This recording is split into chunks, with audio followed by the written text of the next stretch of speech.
Lesson 56. Our neighbour, the river. We'll talk about how important a river might be in our lives in this lesson. First, listen to the text and answer this question. Why have the neighbours left their farm? 他们的邻居为什么离开农场？ The river, which forms the eastern boundary of our farm, has always played an important part in our lives. Without it, we could not make a living.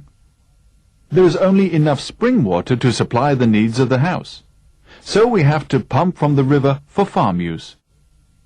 We tell the river all our secrets. We know instinctively, just as beekeepers with their bees, that misfortune might overtake us if the important events of our lives were not related to it. We have special river birthday parties in the summer. Sometimes we go upstream to a favorite backwater.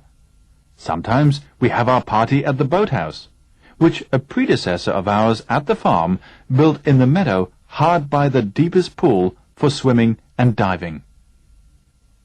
In a heat wave, we choose a midnight birthday party, and that is the most exciting of all.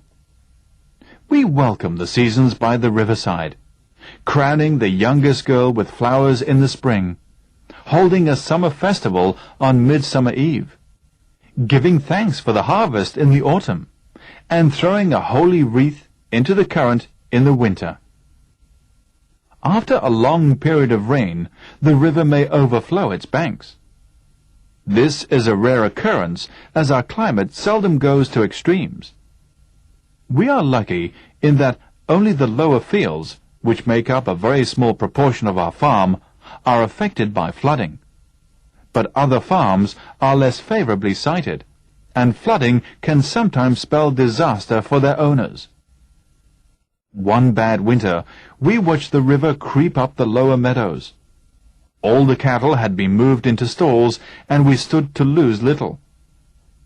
We were, however, worried about our nearest neighbours, whose farm was low-lying, and who were newcomers to the district. As the floods had put the telephone out of order, we could not find out how they were managing.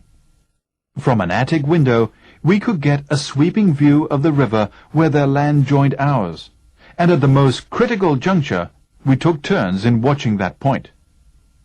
The first sign of disaster was a dead sheep floating down. Next came a horse, swimming bravely, but we were afraid that the strength of the current would prevent its landing anywhere before it became exhausted.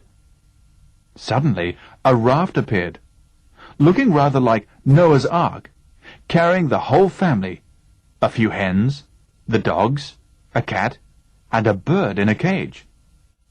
We realized that they must have become unduly frightened by the rising flood, for their house, which had sound foundations, would have stood stoutly even if it had been almost submerged. The men of our family waded down through our flooded meadows with boat hooks, in the hope of being able to grapple a corner of the raft and pull it out of the current towards our bank. We still think it a miracle that they were able to do so. So why have the neighbours left their farm? They had left their farm because they were afraid that their house would be flooded. But the author actually tells us that they needn't be so afraid. They had tried all their best in order to help their neighbours. This text actually not only tells us about their human neighbour, but more importantly about their common natural neighbour, the river, just as the title goes. The first paragraph explains its significance to our lives, and the second paragraph tells us about all the festivities they have about the river. But the experience in the flood makes us know that they treated their human neighbours with no less warmth. Okay, now we'll look at some language points. The river which forms the eastern boundary of our farm. Boundary refers to an imaginary line making the edge or limit. 就是假想的界限。For example, we crossed the national boundary at midnight. National boundary, 国界线. The boundary between Europe and Asia. 欧洲和亚洲的界限。在一个界限之内 we use the preposition within. For example, within the city boundary. When boundary is used in plural form, it means the limits of a subject. For example, the boundaries of human knowledge, 人类知识的界限. The boundaries of history and storytelling are always being blurred. 是指历史和讲故事之间的界限。界限变得模糊，动词通常用 blur. The misfortune might overtake us. Overtake means happen to somebody, especially suddenly and unexpectedly. For example, the family was overtaken by tragedy 5 years ago, and they still have not recovered, which means tragedy happened to the family 5 years ago. Overtake can also mean surpass or to go past, 超过. Always check in your rear view mirror before you overtake. 超车前一定要检查后视镜。If the important events of our lives were not related to it. Here, relate means tell. If we didn't tell the river about the important events, then misfortune might happen to us. I'll give you another example. In this novel, the author relates the life story of a tramp, which means the author tells about the life story of a tramp. Notice relate is more formal and literary than tell. Which a predecessor of ours at the farm built in the meadow.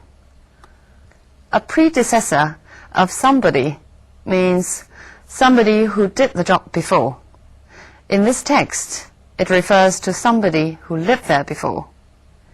If it is the predecessor of something or some machine, it means the former, 前身. I'll give you 2 examples. Unlike his predecessor, the present director takes a very practical approach. His predecessor, 他的前任. The latest model of the car is not only faster than its predecessors, but also more comfortable. 这个车型的前身. In the middle, hard by the deepest pool. Hard by is a fixed expression, meaning very near. For example, the house where he lived as a child is hard by the palace, is very close by the palace. We welcome the seasons by the riverside, crowning the youngest girls with flowers, which means to put flowers on the head of the youngest girl. So crown, when being used as a verb, means to wear something at the top of the head. Crown 做名词的时候，我们知道是王冠。If being used as a verb, its basic meaning is to put a crown at somebody's head. For example, Queen Elizabeth II was crowned in 1953. 伊丽莎白女王二世是1953年加冕的。We can also crown something. For example, the church was crowned with golden domes, which means the golden domes were put at the top of the church. The river may overflow its banks. Overflow means may flow over its banks. Let's look at more examples. The washing machine is overflowing all over the kitchen floor. The water in the washing machine is coming out of it. We can also use overflow to describe people. For example, the pub was so full that people were overflowing into the street. People were coming out and going into the street. We can also use overflow to describe some feeling. For example, suddenly her anger overflowed. Suddenly she lost her temper. This is a rare occurrence. Occurrence means happening. We can often say a common or regular occurrence, or if it does not happen very often, a rare occurrence. Let's look at more examples. Street fights are an everyday occurrence in this part of the city. Street fights happen every day. The nation has suffered greatly from the frequent occurrence of earthquakes, which means earthquakes frequently occurred in this nation. The lower fields, which make up a very small proportion. Make up means constitute or occupy, 占有. Let's look at one more example. Women officials made up only 10% of the civil servants. Occupied only 10%. The committee is made up of representatives from every state, is constituted by, or is composed by. Other farms are less favorably sited, which means other farms are less advantageously sited. We'll look at more examples. She impressed me favorably at the interview. She left me a good impression. Our products compare favorably with all the leading brands. Our products are better than, or at least as good as, all the leading brands. Notice favorably usually go together with these verbs. Favorably sited. Be sited means be located. The hotel is sited at the foot of the hill. The hotel is located at the foot of the hill. Flooding can sometimes spell disaster for their owners. Spell disaster. Spell means to have something unpleasant as a result. So spell disaster means make the disaster happen. We'll look at more examples. The recent fall in house prices has spelled disaster for many people wanting to sell their houses. 房价一落，这就成为了很多想卖房子的人的灾难。This evening's defeat has spelled doom for the team's hope of winning the competition. So this evening's defeat was a doom for the team, so that the team had no hope of winning the competition. We watched the river creep up the lower meadows. So here, creep up means run slowly to the lower meadows. The basic meaning of creep up is to go up slowly, 慢慢地爬上去. For example, you will see ivy creeping up the walls of the building in springtime. 常春藤爬在墙上. Over the last year, the rate of inflation has crept up to almost 7%. Creep up, if used figuratively, means to increase very slowly. 去年通货膨胀率渐渐地涨到 7%. We stood to lose little. Stand here means be or get into a state or situation. So we stood to lose little means we lost little, or we didn't lose much. I'll give you more examples. Our company stands to lose a lot of money if the deal is unsuccessful. Our company will lose a lot of money. We stand to gain, or we stand to win a lot if our plans get approved. 我们的计划要是得到批准, we will gain a lot. Whose farm was low-lying? Low-lying means low in altitude, 低洼的. For example, we can say low-lying land or low-lying hills. 低洼地,和低低的丘陵。Look at this example. People living in low-lying areas were evacuated because of the floods. 住在低洼地区的人们被命令迁走。The floods had put the telephone out of order. The floods had made the telephone stop working. Put can mean to make something or cause something into a certain condition. We'll look at more such collocations. For example, I'm not going to put my children at risk. Put my children at risk. To cause my children in a situation that is risky. The new policy has put a lot of workers out of job.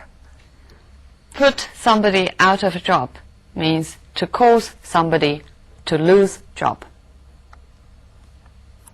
To find out how they were managing, manage means how they were dealing with such a difficult situation.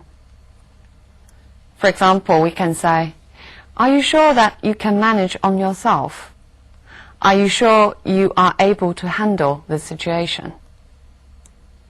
After her parents were retired, they had to manage on her brother's salary. They had to deal with such a situation with her brother's salary. We could get a sweeping view of the river. 扫视. Sweeping here means all-inclusive or a large-scale view. We'll look at more examples to see the meaning of sweeping. Before he started, the speaker gave the crowd a sweeping glance. A sweeping glance, 扫视. His latest novel has a sweeping historical narrative. The nation carried out a sweeping reform in the late 80s. Sweeping here means thorough, complete. The party did not win the sweeping victory as they expected. Sweeping victory, victory on a large scale, or complete victory.